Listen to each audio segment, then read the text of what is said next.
Next podcast with Chris and Todd. Hey, welcome back.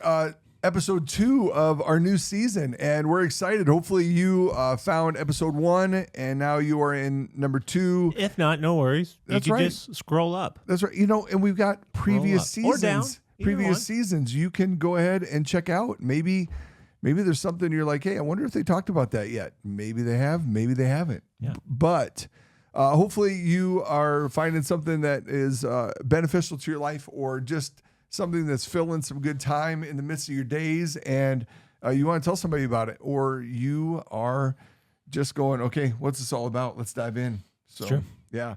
We really wanted to talk about, it's funny. We're both sports fans. Yep. College football's here. I'm super stoked about that.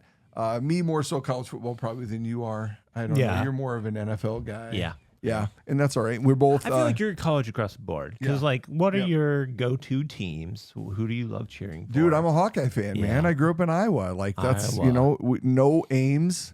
If you want to be a farmer or a veterinarian, you can go to Ames. That's fine, But if you want to change the world, become a lawyer or doctor, you go to Iowa, and you cheer for the Hawkeyes. You want to change the world.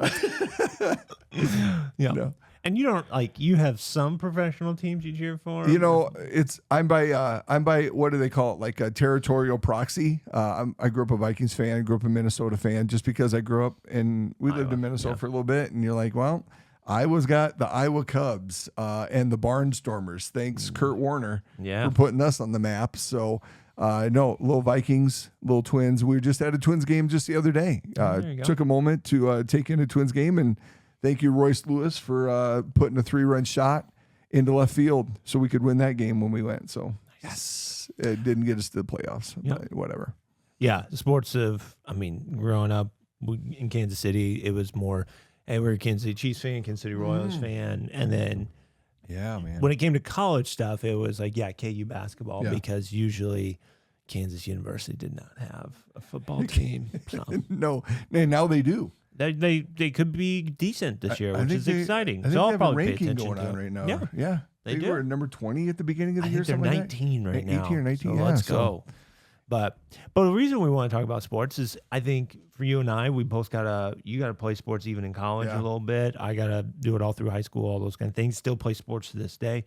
But I also know you and I both had parts of our story where sports have gotten in the way sometimes. Yeah. Oh, absolutely. And it's easy. So I would just be curious. You start here. It's like, when you were playing sports, what was your favorite part of it? What was the things that you learned? All that kind of stuff. What do you miss about it? Man, I was a Dennis Rodman fan. Okay, so everybody talks about Mike being the GOAT and LeBron. LeBron is not the GOAT, by the way. Not even close. Oh, boy. Anyway. Someone just stopped listening. I'm not even a Michael Jordan fan, and I can acknowledge greatness in that he is the GOAT. Anyway, but I was more of a Dennis Rodman defensive guy, and I love taking charges. I love playing basketball. I ran some track. I played some golf, all that good stuff. But I love the team aspect of it. I really wanted the team to do well, and being a part of a team and and it was tough because, I spent first grade to my junior year in one school, and then 2 days before my senior year, we moved. So I had to get acclimated to new guys and a whole new system, and it's high school basketball, so it's not like rocket science, right? But I had to adapt and adjust socially. I was already awkward enough in high school, and so that was a big thing for me. But I've always been a social guy. Like, whether it's singing choir, my mom would get so mad. Quit talking to the people around you. Track, it was about hanging out with friends and then occasionally running a 400 or 200. But I wanted to be around people and with people, and being a part of a team was just a big thing for me. And working hard was, I don't know about you, like, working hard back in the day was just what you did.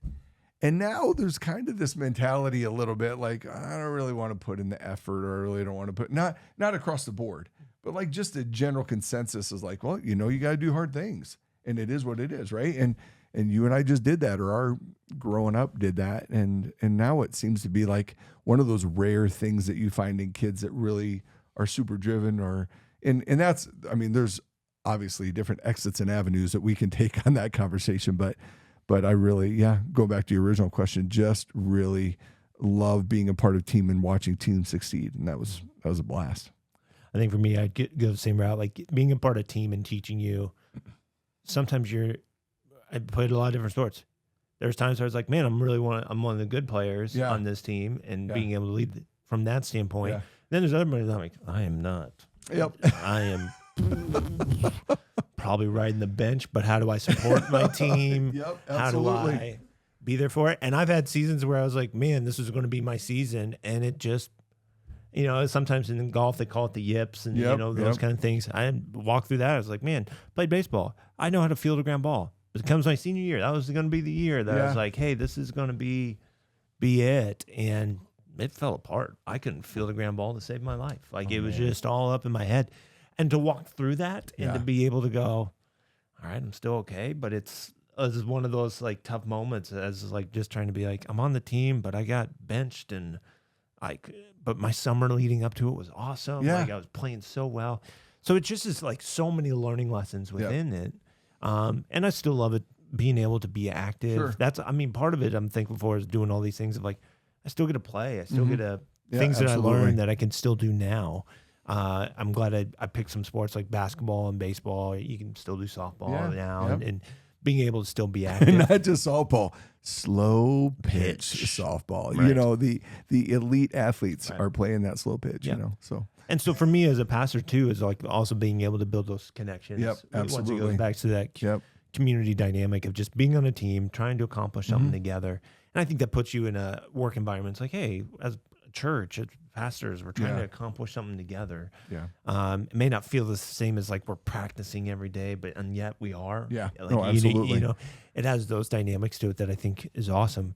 But I also know I've seen like now switching gears, like I've seen the negative side of it too, to where I can become obsessed with it, almost in a unhealthy way. Yep. I know for me, it was hard for me to let go of that to go pursue what I felt like God was calling me into. I know you wrestled through that too, of just being like, because I was like, man, I want to do something in baseball. Sure. I thought that was going to be it. But then senior year happens and you're like, it's not going to be it. I'm not that good. Yeah. And what am I going to do? Yeah. And how is this going to play out? And so almost letting like sports die so something else could grow. Yeah. I don't know if you walked through that, but mine was more of a stupid decision scenario in that, like it really was like I went to college and I say offers. I could play at Blair College in Nebraska, or I could have played at Oklahoma Wesleyan and gotten a little money. And I chose to chase girls and enjoy life. Like I was like, and that sounds really bad, doesn't it? Like, Rachel, I love you. You sound like you were 18. I really, and that was it. And then so then I went through the frustration of watching like, oh man, I could have been on the team right there and I could have contributed there. And then I meet Rachel and I'm like, I'm going to try out again. And I tried out and went through the process, and I got offered more money my junior year. And I was like, wow, he really wants me on the team, but I just met Rachel. If I do this, I don't get to spend time with Rachel. And I said, well, thanks for the offer, but I'm going to say no. And, obviously you play those scenarios in your head 1,000 times, right? Like where would you be? What would you be doing? Well, it is what it is. You make the decisions you make and you go with it. And obviously God was doing something, because that was a crux year for me of like having to say no to things that I thought were going to be automatic for me, right? In my life, I was no desire to be in ministry. And I was at a place that first semester of my junior year where I was like, well, at least I have intramurals, because my major sucked. I was undecided as a junior.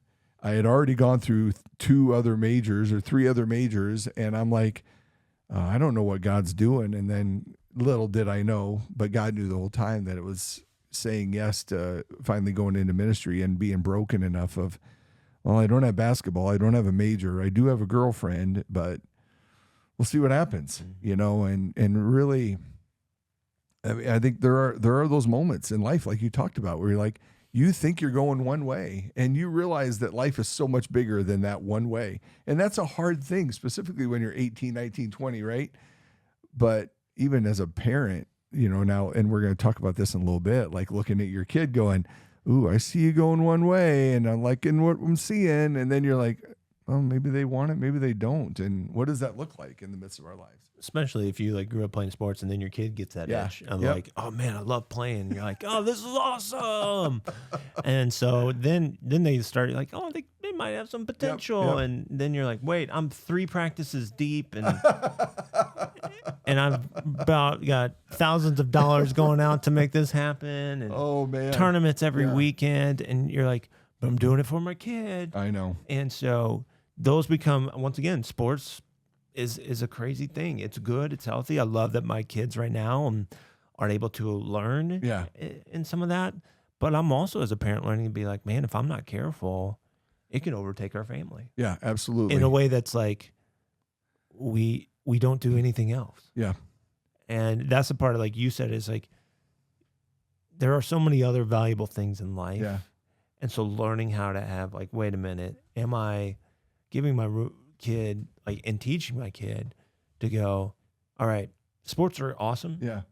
But we don't need to be watching them all the time. Yeah, no, I we agree. don't need to be playing them all the time because and I had this conversation recently, I think with one of my kids of just kind of going like, hey, sports are great, but you also got to value like, because she's old enough to go to youth group now and those kind of things. And like, hey, what are the things that you want to value in life? Yeah. And those become important conversations. I go, sports are great. I love them, but that's not going to be the number one thing. You can only play sports for so long. Yeah. You're good at sports, but you treat your sister like trash. Right. You're good at sports, but you don't talk nice to your dad and mom. Or you're not a good teammate. Or you're not a good teammate. You know, or you're not getting your homework done, or you say you care about God, but there's no effort put in towards it. And so those become things that I'm like, all right.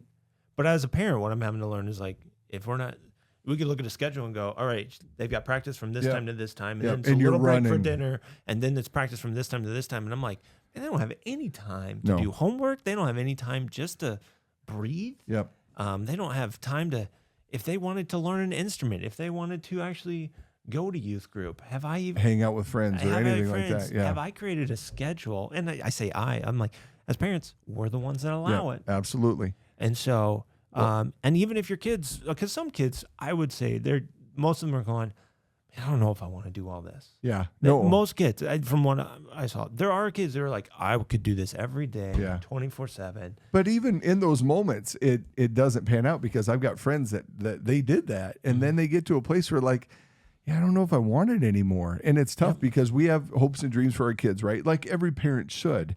You know, it's funny. Side note, I was watching a clip today and Post Malone was talking about wanting to be a dad. And I'm like, oh, okay. Well, that's really interesting. I wonder if he's ready for time in the car and youth sports. I don't think he is, but whatever. Anyway, you talk about like, I have 4 girls and you're like, I want them all to be athletes. And then I realized, you know, and I've said that before, I realized really quickly, not all of them are going to be athletes. I'm going to do it. And that's okay. And all of them are going to pick different sports or different things that they love. And it's fun, like you said, watching them excel in the things they love.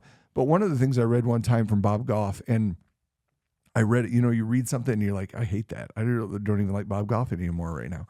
But he said that, you know, as he watched his kids grow up, he realized really quickly his kids didn't want anything to do with sports. And I was like, oh, snap. What if that happens?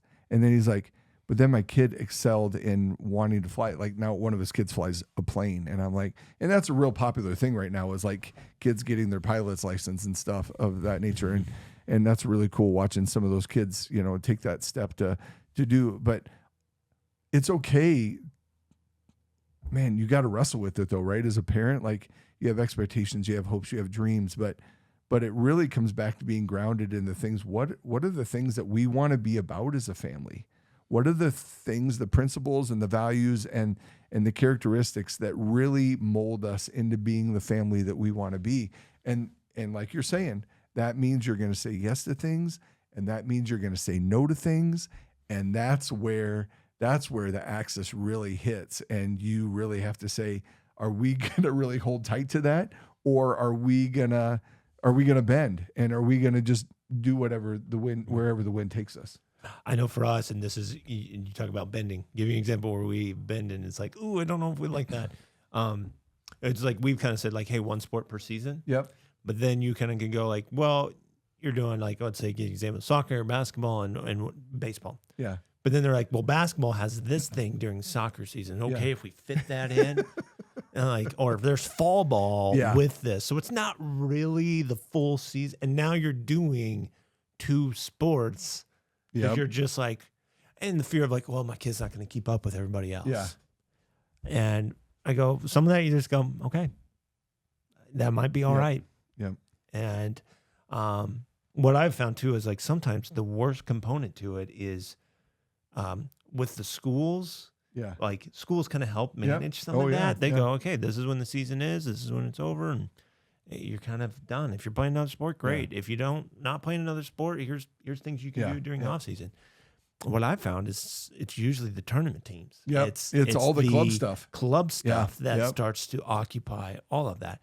And it is becoming like I mean, if you want to look it up, youth sports is the #1 gross profit making sports entity. It's an astronomical number. It beats number. Professionals levels. It's all that kind of stuff. So if you think like, hey, look at all the money these professionals are making, just realize in a business standpoint, youth sports is making more. Yeah.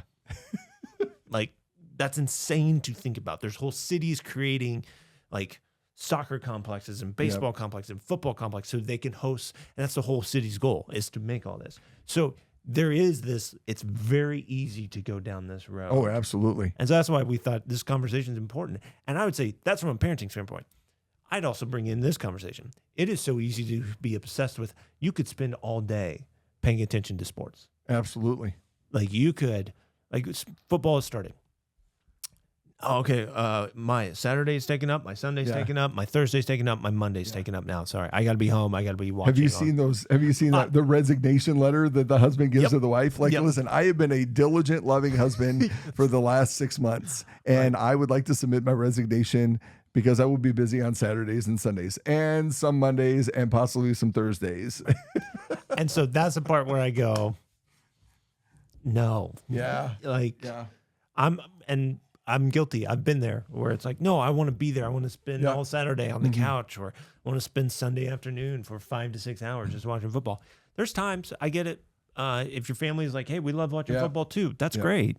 But I also am noticing, like, when I do that, I don't feel great. Like in the sense of my eyes, my head starts to get tired of watching. Yeah. And so those become things that I'm like, but it's not just that. You can be on your phone. You can be making bets on games. You can be doing, like, they've made it to where it's just, you can constantly be consumed by it.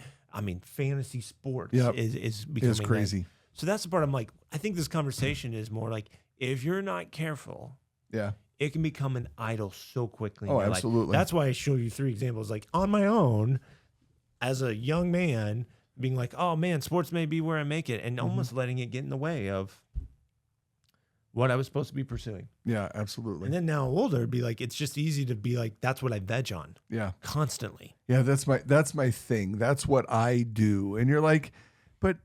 And it could be other things. It could be cars. It could be hunting. It could be all these. And this is part of just an example of like, these sports can kind of get, we can get obsessed with them. Yeah. It is crazy. And I'm blessed because I have a wife that loves sports as well. So I don't need to like prod and be like, hey, you want to watch a game? She's like, well, but we've also determined it's the best thing on, right? Like it's better than what you're going to hear out of most people, unless there's a hot mic incident, whatever like that. But it's so true because, man, I don't feel better after I've been on the couch all day. I don't feel better after I've watched and I have been guilty of it in the past. Like, hey, I want to record the game. Don't tell me the score. And a while back, I just got to the place where I was like, I don't even care anymore. Like a game is a game. Like my watching it does not determine the outcome. And I know that there are hundreds of people that would argue that instead, like, no, if I'm not watching, if I'm not there supporting, whatever. So all that being said, and I'm a fan, I love it, but I realize really quickly, and that's our hope, is that we can come to the realization that the things that are in front of us are the things that are more real than the things that we're watching somewhere else, that are happening somewhere else. And I want, great. My girls cheer for the Hawkeyes. We do. We're a Hawkeye family. And it's fun. It's fun when your girls go, hey, go Hawkeyes. And they get to go to a game. But if that becomes something that, oh, what's dad doing today? Well, he's watching the Hawkeye. Well, I thought he'd be here today.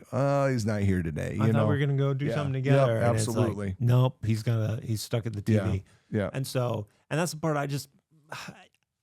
if I'm not careful, I can get myself there real quick. Yep, absolutely. I can become obsessed with, here's my fantasy football team. Here's this, here's that. And, and I'm not saying these are bad things. I think these can be great things in life. As we point out, sports are awesome. You can have really great connection points with sports, right? Like, it could be awesome. Except if you take your girls to a baseball game and they're like, we don't want to be here. Right. You're like, that's fine. We're doing a family thing. Right. Put your big girl pants on and let's go to the game. You're going to enjoy this Did you just see what Royce Lewis did? Right. Hey, that guy just spilled all his beverages. That was funny, Right. So you might catch a home run ball. Like, suck it up. Not in the seats we had. No. Thanks for bringing that up. Our seats were not home run friendly. We might have to track down a ball because it's not happening. I could buy you one from the gift shop. That'd be great.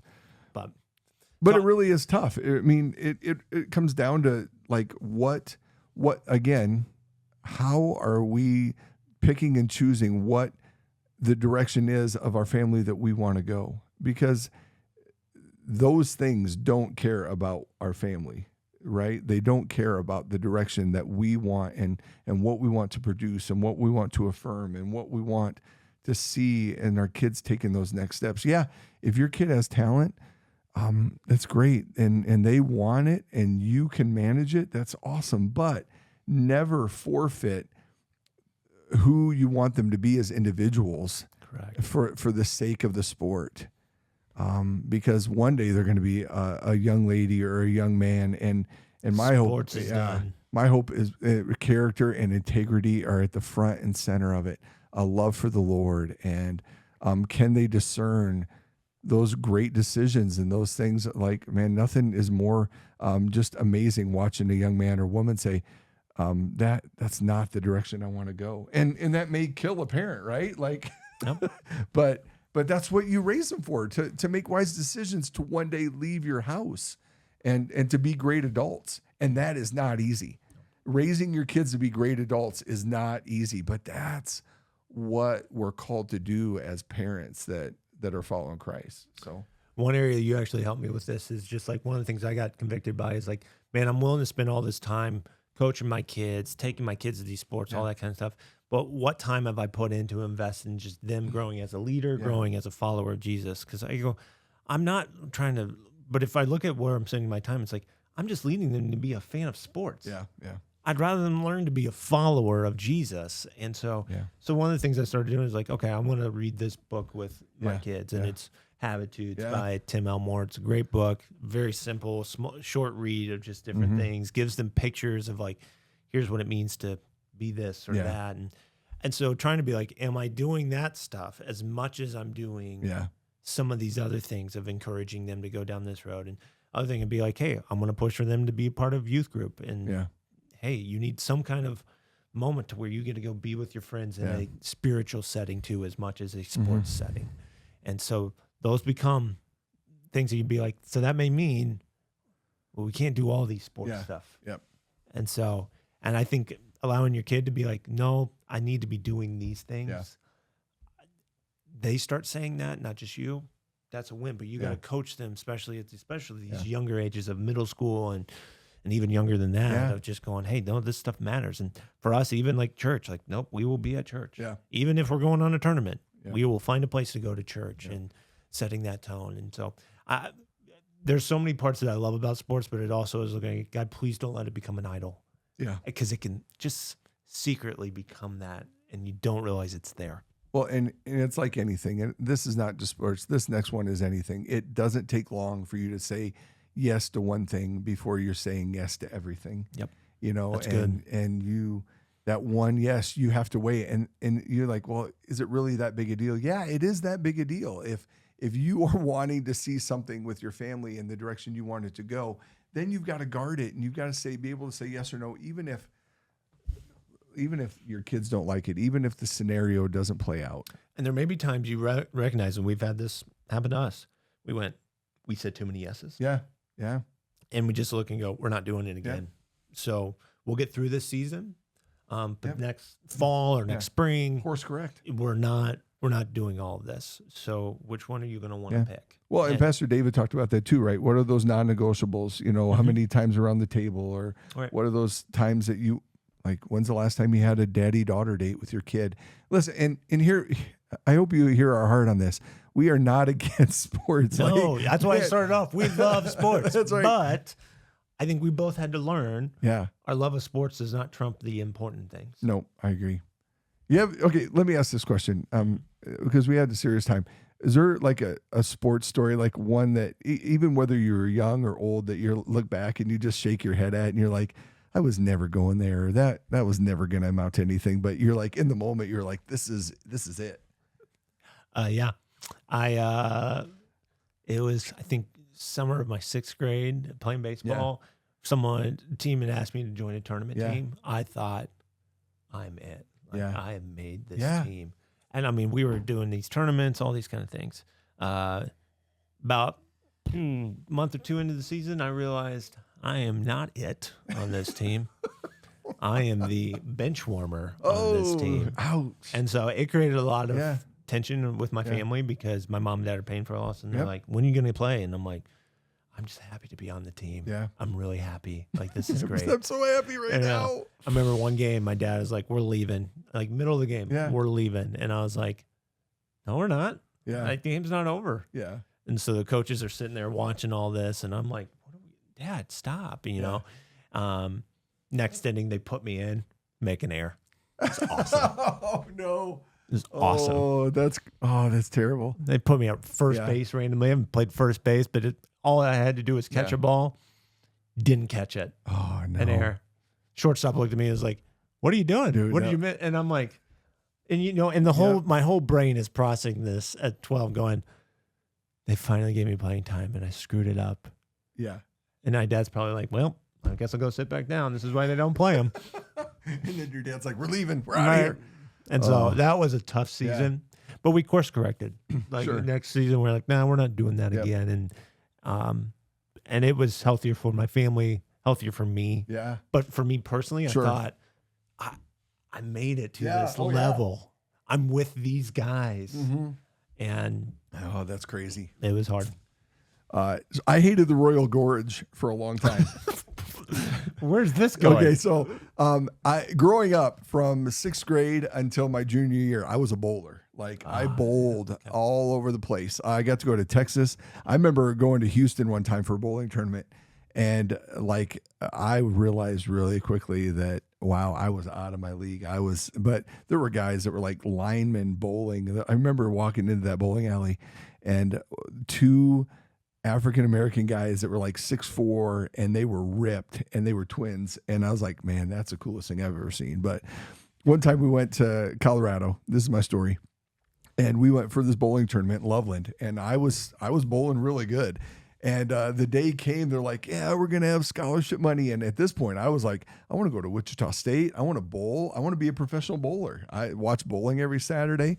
And it came time for the tournament, and Jim Harms and Dan and John, his kids, were like, no, we're going to the Royal Gorge.